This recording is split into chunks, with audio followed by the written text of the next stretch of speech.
Aunque colocáramos el monte Everest entero debajo de nosotros, su cima seguiría sin alcanzar la superficie. Todavía quedaría casi 1,5 kilómetros de agua por encima. Esa es la profundidad de la que estamos hablando. Un lugar situado a casi 11 kilómetros bajo el océano, donde la presión podría destruir una estructura de acero en un instante y donde la luz del sol jamás ha llegado. Y sin embargo, cuando una cámara descendió hasta el punto más profundo de la Tierra y encendió sus focos sobre el fondo, algo apareció lentamente frente al objetivo.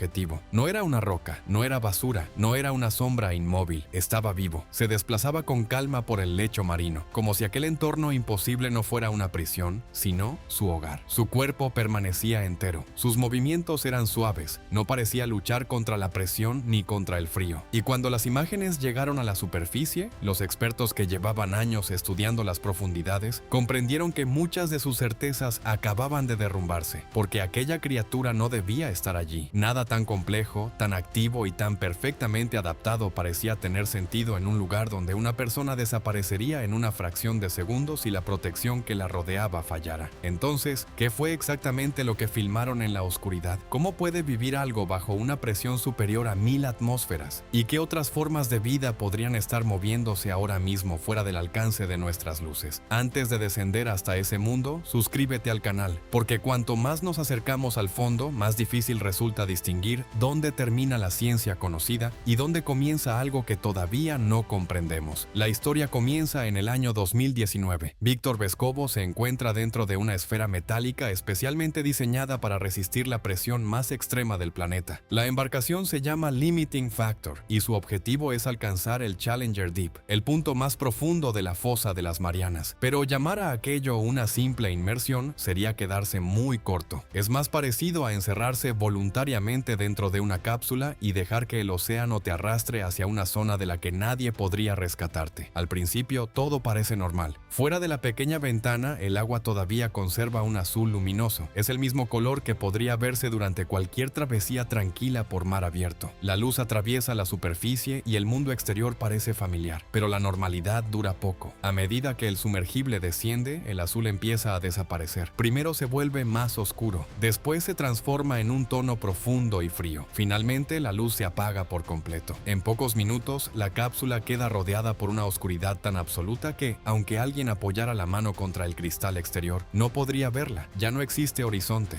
no hay arriba, no hay abajo. Solo está el leve zumbido de los sistemas eléctricos, el sonido de las bombas y el crujido ocasional de una estructura que avanza hacia un lugar donde casi ningún ser humano ha estado. La caída dura cerca de 4 horas. 4 horas descendiendo a través de agua negra. 4 horas durante las cuales cada metro añade más peso sobre la cápsula. En la superficie siempre hay ruido. Se escuchan las olas, el viento, los motores, las voces de la tripulación y el movimiento del barco. Pero allí abajo, todos esos sonidos desaparecen. Lo único que queda es la máquina que te mantiene con vida y la conciencia cada vez más intensa de que la distancia entre tú y el mundo humano no deja de aumentar. La presión crece de manera constante. A varios miles de metros de profundidad, ya es suficiente para destruir casi cualquier vehículo convencional. Más abajo, la fuerza se vuelve tan extrema que resulta difícil imaginarla. Cuando el sumergible se aproxima al fondo, la presión supera los 16,000 kilogramos por cada pequeña área de su superficie. No es solo un número, significa que una fisura diminuta, un sello defectuoso o una pieza mal calculada no provocaría una fuga lenta. No habría tiempo para reaccionar. La esfera colapsaría en un instante. La persona que estuviera dentro no sentiría dolor durante varios minutos. Simplemente dejaría de existir y no habría rescate. Ningún equipo podría llegar rápidamente hasta esa profundidad. Ningún buzo podría abandonar la cápsula. Ninguna nave convencional podría acercarse. Si algo fallara en el fondo de la fosa de las Marianas, Vescovo estaría completamente solo. A unos 10.900 metros bajo la superficie, la nave finalmente toca el lecho marino. El descenso ha terminado. Por primera vez durante aquella misión, la cápsula deja de caer y descansa sobre el punto más profundo conocido del planeta. Durante unas horas, un ser humano se encuentra en un lugar más bajo que cualquier montaña, valle o cueva de la Tierra. Y hay algo importante en la clase de persona que decide hacer esto. Vescovo no estaba cumpliendo una orden militar. Nadie lo obligaba a descender. No había una emergencia que justificara el riesgo. Se encontraba allí porque quería responder una pregunta que la humanidad llevaba demasiado tiempo evitando. ¿Qué existe realmente en el fondo? Sabíamos más sobre la superficie de la Luna que sobre muchas regiones de nuestros propios océanos océanos. Incluso Marte había sido fotografiado con mayor detalle que enormes zonas del lecho marino. En el año 2019, el punto más profundo de nuestro planeta seguía siendo, en muchos sentidos, un espacio desconocido. La fosa de las Marianas no es simplemente una grieta gigantesca llena de agua. Es una zona donde una placa tectónica se introduce lentamente debajo de otra. Durante millones de años, ese movimiento ha formado una herida inmensa en la corteza terrestre. Para comprender su escala, basta con imaginar el monte Everest cayendo dentro. La montaña más alta del mundo desaparecería por completo. Su cima seguiría situada debajo del agua, y sobre ella todavía existiría una distancia considerable antes de alcanzar la superficie. En el fondo, la presión equivale a más de 1000 veces la presión atmosférica que sentimos en tierra firme. La temperatura permanece apenas por encima del punto de congelación, y la oscuridad es permanente. La luz solar empieza a desaparecer mucho antes de llegar a los 1000 metros. A varios miles de metros ya no queda absolutamente nada. El Challenger Deep se encuentra mucho más abajo. Eso significa que durante millones de años, ninguna salida del sol, ningún amanecer y ningún rayo de luz ha iluminado directamente aquel suelo. Si estuvieras allí sin focos, abrir o cerrar los ojos produciría exactamente la misma imagen. Nada. Y sin luz no hay plantas. Sin plantas no existe fotosíntesis. Sin fotosíntesis no debería haber una fuente constante de energía capaz de alimentar una comunidad compleja. Casi toda la comida tendría que llegar desde arriba. Restos de animales, partículas orgánicas y fragmentos de materia que caen lentamente desde la superficie en un fenómeno conocido como nieve marina. Imagina un pez muriendo cerca de la superficie. Su cuerpo comienza a descender. Cruza las aguas iluminadas, después las zonas azules, luego las capas cada vez más oscuras, hasta entrar en un mundo completamente negro. Durante horas o incluso días continúa cayendo, mientras pequeños organismos consumen partes de él. Cuando finalmente llega al fondo, queda muy poco. Ese es el alimento disponible. Unas cuantas partículas descendiendo desde un mundo situado kilómetros más arriba. Presión aplastante, frío constante, oscuridad total y casi nada que comer. Durante mucho tiempo la conclusión pareció evidente. Allí abajo no podía existir nada. Sin embargo, durante la mayor parte de la historia, eso era exactamente lo que los científicos creían. El fondo del océano era considerado un desierto inmenso, una región silenciosa donde la vida simplemente no podía existir. En el siglo XIX comenzaron las primeras expediciones para explorar las grandes profundidades. Los investigadores lanzaban redes, dragas y recipientes metálicos hacia el fondo con la esperanza de recuperar alguna evidencia de organismos desconocidos. Pero una y otra vez, los instrumentos regresaban prácticamente vacíos. A veces aparecía barro. En otras ocasiones, únicamente sedimentos fríos acumulados durante miles de años. Pero casi nunca había señales claras de animales complejos. Cada expedición parecía confirmar la misma idea. La vida tenía un límite, y ese límite quedaba muy por encima de las zonas más profundas del océano. Con el paso del tiempo, aquella hipótesis dejó de ser una simple posibilidad para convertirse en una verdad aceptada. Los libros la repetían, los investigadores la enseñaban. Las nuevas generaciones crecían convencidas de que, por debajo de cierta profundidad, únicamente existían roca, barro y oscuridad. Después ocurrió algo que debió cambiar esa historia para siempre. En el año 1960, el batiscafo Trieste consiguió llegar al Challenger Deep con 2 hombres a bordo, Don Walsh y Jacques Piccard. Era una hazaña extraordinaria. Nadie había descendido jamás hasta una profundidad semejante. Cuando regresaron a la superficie, afirmaron haber visto organismos vivos sobre el fondo marino. Pero existía un problema enorme. La tecnología de aquella época estaba muy lejos de poder demostrarlo. Las cámaras apenas podían registrar imágenes útiles. La iluminación era extremadamente limitada. La visibilidad resultaba pésima. Todo dependía del testimonio de 2 personas que acababan de visitar un lugar que nadie más podía comprobar. Muchos científicos dudaron. Otros simplemente ignoraron aquellas observaciones. Y poco a poco, la idea volvió a imponerse. Quizá habían confundido sedimentos con animales. Quizá la presión había alterado su percepción. Quizá simplemente se habían equivocado. La conclusión seguía siendo la misma. Las mayores profundidades continuaban considerándose prácticamente vacías. Pero había una pregunta imposible de eliminar. ¿Y si el problema nunca hubiera sido la ausencia de vida? ¿Y si simplemente nunca habíamos tenido una forma adecuada de verla? Esa posibilidad empezó a cobrar fuerza varias décadas después. A partir de los años 70, la tecnología dio un salto enorme. Los ingenieros comenzaron a construir vehículos operados de forma remota, capaces de soportar presiones antes inimaginables. Las cámaras mejoraron, los focos se hicieron más potentes, los materiales utilizados en los sumergibles evolucionaron. Por primera vez, el ser humano empezaba a disponer de herramientas capaces de observar el fondo marino durante largos periodos sin destruirse en el intento. Y cuanto más descendían esas máquinas, más empezaba a resquebrajarse la vieja teoría. Cada inmersión aportaba nuevas pistas, cada fotografía mostraba algo inesperado, hasta que llegó uno de los descubrimientos más importantes de toda la biología marina. En el año 1977, un grupo de investigadores encontró enormes respiraderos hidrotermales en las profundidades del océano. Auténticas chimeneas naturales expulsaban agua cargada de minerales a temperaturas extremadamente altas desde el interior de la corteza terrestre. Pero aquello no fue lo realmente sorprendente. Lo increíble era lo que rodeaba esas estructuras. Había vida por todas partes, animales gigantescos, moluscos, gusanos, crustáceos, colonias enteras prosperando en completa oscuridad. No sobrevivían apenas, florecían. Todo un ecosistema funcionaba sin recibir una sola gota de luz solar. Aquello obligó a replantear una de las bases más importantes de la biología. Hasta entonces se pensaba que prácticamente toda la vida dependía directa o indirectamente del sol. Sin embargo, aquellas comunidades demostraban otra posibilidad. En lugar de obtener energía mediante la fotosíntesis, utilizaban procesos químicos. Las bacterias convertían compuestos minerales en alimento mediante un mecanismo llamado quimiosíntesis. Y sobre esas bacterias se construía toda una cadena alimentaria. Era un descubrimiento revolucionario. Demostraba que la naturaleza llevaba millones de años utilizando estrategias que los seres humanos ni siquiera imaginaban. También enviaba un mensaje muy claro. Cada vez que la ciencia establecía un límite absoluto diciendo que algo era imposible, el océano encontraba la forma de demostrar lo contrario. Sin embargo, seguía existiendo un enorme vacío. Todos aquellos ecosistemas habían sido descubiertos a profundidades impresionantes, pero no en el punto más profundo del planeta. Los respiraderos hidrotermales conocidos se encontraban aproximadamente entre los 6.000 y los 8.000 metros. El Challenger Deep estaba mucho más abajo. Seguía siendo un territorio prácticamente desconocido. La zona Hadal permanecía oculta. Nadie sabía realmente qué ocurría allí. Los vehículos disponibles todavía tenían enormes limitaciones. Muchos simplemente no podían soportar semejante presión. Otros descendían durante poco tiempo antes de verse obligados a regresar. La última frontera seguía cerrada. Y precisamente por eso, la expedición de Víctor Vescovo era diferente. Su objetivo no consistía únicamente en romper un récord. Quería observar directamente aquello que ningún ser humano había podido estudiar con suficiente detalle. El sumergible Limiting Factor había sido diseñado específicamente para resistir la presión total del Challenger Deep. Cada pieza había sido calculada con precisión extrema. Cada sistema de seguridad existía porque cualquier error, por pequeño que fuera, significaría el final de la misión. Pero había otro elemento que hacía posible algo completamente nuevo. Las cámaras. No eran simples dispositivos para registrar imágenes. Eran sistemas capaces de grabar en resolución 4K dentro de un entorno donde nunca había existido luz natural. Cada foco iluminaba únicamente unos pocos metros delante de la nave. Más allá de ese pequeño círculo luminoso continuaba existiendo un océano completamente negro. Aún así, era suficiente. Por primera vez, los científicos podían observar aquel mundo con un nivel de detalle nunca antes alcanzado. Vescovo descendió una vez, después volvió a hacerlo. Y otra vez, cada inmersión suponía casi 4 horas bajando, varias horas explorando el fondo y otras 4 horas para regresar a la superficie. Todo ello encerrado dentro de una pequeña esfera metálica mientras millones de toneladas de agua presionaban desde el exterior. Pero las verdaderas sorpresas no las descubría únicamente quien estaba dentro del sumergible. En el barco de apoyo, varios investigadores esperaban impacientes la llegada de las grabaciones. Entre ellos se encontraba Alan Jamieson, uno de los mayores especialistas del mundo en ecosistemas hadales. Durante años había dedicado su carrera a defender que aquellas profundidades merecían mucha más atención científica. Había diseñado instrumentos, había enviado plataformas robóticas, había recopilado datos durante décadas. Conocía perfectamente lo que esperaba encontrar, o al menos eso creía. Cuando las primeras imágenes comenzaron a aparecer en las pantallas, hizo exactamente lo que haría cualquier científico riguroso. Observó, volvió atrás, comparó cada escena con todos los conocimientos acumulados durante años. Intentó encontrar explicaciones, intentó confirmar que todo encajaba. Pero cuanto más analizaba las grabaciones, más evidente se volvía una conclusión inesperada. Había demasiada vida, muchísima más de la que cualquiera había imaginado. Y aquello solo era el comienzo. Todo indicaba que si realmente existía vida a semejante profundidad, sería escasa. Quizá un organismo aislado aquí, otro varios cientos de metros más allá. Nada más. Esa era la imagen que la comunidad científica científica había construido durante décadas, un inmenso paisaje vacío donde apenas sobrevivían unos pocos seres excepcionales. Pero en cuanto las luces del limiting factor iluminaron el fondo, aquella idea comenzó a desmoronarse. Los primeros en aparecer fueron pequeños anfípodos. A simple vista recordaban a diminutos camarones. Sin embargo, bastó con que los investigadores dejaran caer un poco de cebo para que ocurriera algo completamente inesperado. Desde todas las direcciones empezaron a llegar cientos, después miles. En cuestión de minutos, los animales cubrían el fondo como una nube viviente. Ya no era posible distinguir individuos. Parecía una sola masa en constante movimiento avanzando sobre el alimento. Imagina observar esas imágenes esperando encontrar un desierto y descubrir una auténtica estampida. Eso fue exactamente lo que experimentó Alan Jamieson. No estaba viendo un simple grupo de animales, estaba contemplando una densidad de vida imposible según todo lo que la ciencia había supuesto hasta ese momento. Y aquello solo era el primer nivel del ecosistema. Mientras los anfípodos devoraban el alimento, otras figuras comenzaron a aparecer lentamente sobre el sedimento. Eran pepinos de mar. Sus movimientos eran lentos, tranquilos y completamente naturales. No daban la impresión de estar luchando por sobrevivir. No parecían criaturas sometidas a un entorno extremo. Se desplazaban con la misma calma que cualquier animal en un arrecife poco profundo. Ese detalle resultaba mucho más importante de lo que parece. Durante años se pensó que cualquier organismo capaz de vivir allí tendría que existir al borde del colapso, utilizando cada pequeña cantidad de energía únicamente para mantenerse con vida. Pero aquellas criaturas no mostraban señales de estrés, no parecían desesperadas, no parecían agotadas, simplemente vivían, como si aquella oscuridad infinita fuera el lugar más normal del universo. Era una diferencia enorme. No estaban resistiendo el océano, pertenecían a él. Poco después comenzaron a distinguirse otras formas de vida: gusanos, isópodos, pequeños crustáceos, diversos invertebrados que recorrían el fondo siguiendo patrones diferentes. Cada especie parecía desempeñar una función concreta. Algunas buscaban restos orgánicos enterrados en el sedimento, otras filtraban diminutas partículas suspendidas en el agua, otras cazaban organismos aún más pequeños. No era un grupo desordenado de supervivientes, era un ecosistema completo. Cada organismo ocupaba un lugar específico dentro de una compleja red alimentaria. Aquello cambiaba absolutamente todo. Los ecosistemas no aparecen de un día para otro. Necesitan estabilidad, necesitan generaciones, necesitan millones de interacciones repetidas durante enormes periodos de tiempo. Eso significaba que aquellas comunidades no habían llegado recientemente. Probablemente llevaban allí miles, quizá millones de años. Mientras la humanidad observaba las estrellas, exploraba continentes y construía ciudades, un mundo entero seguía funcionando silenciosamente bajo casi 11 kilómetros de agua, sin que nadie supiera de su existencia. La verdadera sorpresa ya no era encontrar animales, era descubrir que aquella región había permanecido viva durante todo ese tiempo. Habíamos confundido nuestra ignorancia con una ausencia de vida. Habíamos supuesto que el océano profundo estaba vacío simplemente porque no podíamos verlo, pero aún quedaba otra idea por derribar. Los científicos seguían creyendo que aquellos organismos debían moverse lentamente. Parecía lógico. Había muy poca comida, las temperaturas eran extremadamente bajas y el gasto energético debía mantenerse al mínimo. Era exactamente lo que cualquier modelo biológico predecía. Sin embargo, las grabaciones volvieron a decir otra cosa. En cuanto aparecía alimento, los anfípodos reaccionaban con una velocidad sorprendente. Competían entre ellos, se empujaban, se adelantaban unos a otros intentando alcanzar primero el cebo. No era el comportamiento de animales débiles, era el comportamiento de depredadores perfectamente adaptados. Lo mismo ocurría con los peces. Las pocas especies filmadas nadaban con absoluta precisión, no avanzaban lentamente, no parecían torpes, no mostraban movimientos limitados por el frío. Se desplazaban con la misma elegancia que cualquier pez de aguas poco profundas. Aquello obligaba a replantear otra idea profundamente arraigada. Quizá el problema nunca había sido el entorno, quizá el problema era nuestra perspectiva. Para un ser humano, aquel lugar representa uno de los ambientes más mortales del planeta. Para los organismos que evolucionaron allí, no existe ningún peligro, simplemente están en casa. Entonces apareció la siguiente gran pregunta: ¿cómo es posible? ¿Cómo logra sobrevivir un cuerpo vivo bajo una presión capaz de aplastar acero? La respuesta no tiene nada de sobrenatural, pero sí resulta extraordinaria. La mayoría de estos animales están formados principalmente por agua, y el agua prácticamente no puede comprimirse. Eso significa que la presión interna de sus cuerpos permanece equilibrada con la presión exterior. No necesitan luchar constantemente contra el océano. Ambas fuerzas se compensan. No existe una diferencia capaz de destruir reconstruir sus tejidos. Sin embargo, el verdadero secreto está mucho más abajo, en sus propias células. Las proteínas de estos organismos conservan su estructura bajo presiones que deformarían las nuestras. Las membranas celulares contienen lípidos especiales que permanecen flexibles incluso en temperaturas cercanas al punto de congelación. Sus enzimas continúan funcionando donde las nuestras dejarían de hacerlo. Lo fascinante es que no utilizan una biología completamente distinta. No son organismos alienígenas, comparten los mismos principios fundamentales que cualquier otra forma de vida del planeta. La diferencia consiste únicamente en pequeños ajustes acumulados durante millones de años de evolución, y esa idea tiene implicaciones enormes, porque demuestra que la vida necesita mucho menos de lo que siempre habíamos imaginado. Solo requiere tiempo suficiente para adaptarse. Si pudo hacerlo aquí, ¿dónde más podría conseguirlo? Esa pregunta empezó a inquietar cada vez más a los investigadores, porque cuanto mejor comprendían aquel ecosistema, más evidente se hacía que apenas habían empezado a descubrirlo. Y entonces apareció una criatura que terminó por romper definitivamente todas las expectativas. Un pez, pero no uno cualquiera, el pez que vivía más profundo que cualquier otro conocido sobre la Tierra, y su aspecto era completamente distinto de lo que cualquiera habría imaginado. No parecía un monstruo, no tenía enormes mandíbulas, no estaba cubierto por placas blindadas, todo lo contrario. Su cuerpo era blando, semitransparente, casi gelatinoso. Parecía demasiado frágil para sobrevivir incluso en un acuario doméstico. Sin embargo, flotaba con absoluta tranquilidad en el lugar donde un submarino convencional quedaría reducido a escombros. Era el pez caracol Hadal, y su sola existencia bastó para obligar a muchos científicos a volver a revisar décadas enteras de conocimientos sobre los límites de la vida. Pero lo más inquietante todavía no era lo que la cámara mostraba claramente, era aquello que permanecía justo fuera del alcance de la luz. Los focos del sumergible apenas conseguían iluminar unos pocos metros alrededor de la nave. Más allá de ese pequeño círculo blanco, el océano volvía a convertirse en un vacío absoluto. Era como intentar explorar una catedral inmensa utilizando únicamente la luz de una linterna. Todo lo que quedaba fuera del haz simplemente desaparecía, y precisamente allí, en ese límite donde terminaba la visibilidad, comenzaron a ocurrir cosas extrañas. En varias grabaciones, el sedimento parecía levantarse de repente. No era una corriente constante, no era el movimiento provocado por el propio vehículo. Era como si algo acabara de desplazarse sobre el fondo unos instantes antes de que la cámara llegara. En otras ocasiones aparecían siluetas difusas, formas que atravesaban el borde de la imagen durante apenas un segundo. Cuando la cámara intentaba seguirlas, ya habían desaparecido. Algunas eran pequeñas, otras parecían considerablemente mayores que cualquiera de los animales identificados durante la expedición. Y aquí es donde resulta importante separar los hechos de la imaginación. No existe ninguna prueba de monstruos gigantes viviendo en la fosa de las Marianas. Ninguna. Las sombras podrían ser partículas suspendidas, sedimento removido, efectos ópticos provocados por la iluminación, incluso simples errores de perspectiva. Sería irresponsable afirmar otra cosa, pero sí ocurrió un cambio importante. Durante décadas, cualquier anomalía observada a esas profundidades era descartada casi automáticamente. Si aparecía una lectura extraña en un sonar, si una cámara registraba una figura difícil de identificar, la explicación siempre era la misma. No podía tratarse de un animal, porque allí abajo no existía vida compleja. Ahora esa excusa ya no funciona. Sabemos que existen ecosistemas enteros, sabemos que viven peces, sabemos que hay crustáceos gigantes para su grupo, sabemos que muchas especies jamás habían sido observadas hasta hace muy poco. Y sabemos, sobre todo, que únicamente hemos explorado una fracción diminuta de ese inmenso territorio. La fosa de las Marianas supera los 2.500 kilómetros de longitud. Es un cañón submarino más largo que numerosos países. Sin embargo, todas las inmersiones realizadas hasta hoy representan apenas unos cuantos puntos dispersos dentro de esa inmensidad. Horas de grabación, frente a millones de años de oscuridad. Es como intentar describir todo un continente observando únicamente el interior de una habitación. Todavía ignoramos casi todo, y eso conduce inevitablemente a otra pregunta. Si ya conocemos organismos capaces de alcanzar tamaños mucho mayores que sus familiares de aguas superficiales, ¿dónde está el límite? Los anfípodos encontrados en las profundidades superan varias veces el tamaño habitual de especies similares. Ese fenómeno recibe incluso un nombre entre los biólogos: gigantismo de las profundidades. Algunas especies parecen crecer mucho más de lo esperado bajo determinadas condiciones extremas. ¿Por qué ocurre? Todavía no existe una respuesta definitiva. Se han propuesto varias hipótesis: metabolismos distintos, menor presencia de depredadores, procesos evolutivos específicos, pero ninguna explica completamente completamente el fenómeno. Eso significa que seguimos sin comprender muchos de los mecanismos que gobiernan aquel ecosistema. Y entonces aparece otro misterio todavía mayor, la comida. Porque cuanto más observaban los científicos aquellas grabaciones, más evidente resultaba una contradicción. Había demasiada actividad, demasiados organismos, demasiadas relaciones entre especies. Todo aquello necesitaba una enorme cantidad de energía. Pero, ¿de dónde salía? Durante mucho tiempo se pensó que todo dependía exclusivamente de la llamada nieve marina, pequeñas partículas orgánicas que caen lentamente desde las capas superiores del océano, restos de animales muertos, fragmentos de algas, materia orgánica en descomposición. Sin embargo, cuando los investigadores comenzaron a realizar cálculos más precisos, apareció un problema. La cantidad de alimento que llega realmente hasta esas profundidades parece insuficiente para mantener comunidades tan activas. Las cifras simplemente no terminan de cuadrar. Algunos científicos creen que existen procesos de reciclaje muchísimo más eficientes de lo que imaginábamos. Prácticamente nada se desperdicia. Cada nutriente circula una y otra vez entre distintos organismos. Otros piensan que determinadas bacterias podrían aprovechar compuestos químicos presentes en el fondo marino para producir energía adicional. También existe la posibilidad de que aún no hayamos descubierto todas las fuentes disponibles, y esa es quizá la conclusión más fascinante. No es que falten respuestas, es que todavía ni siquiera conocemos todas las preguntas. Seguimos contemplando un ecosistema extraordinariamente complejo sin comprender completamente qué lo sostiene. Es como observar una ciudad iluminada desde el aire, sin saber de dónde obtiene la electricidad. Sabemos que funciona,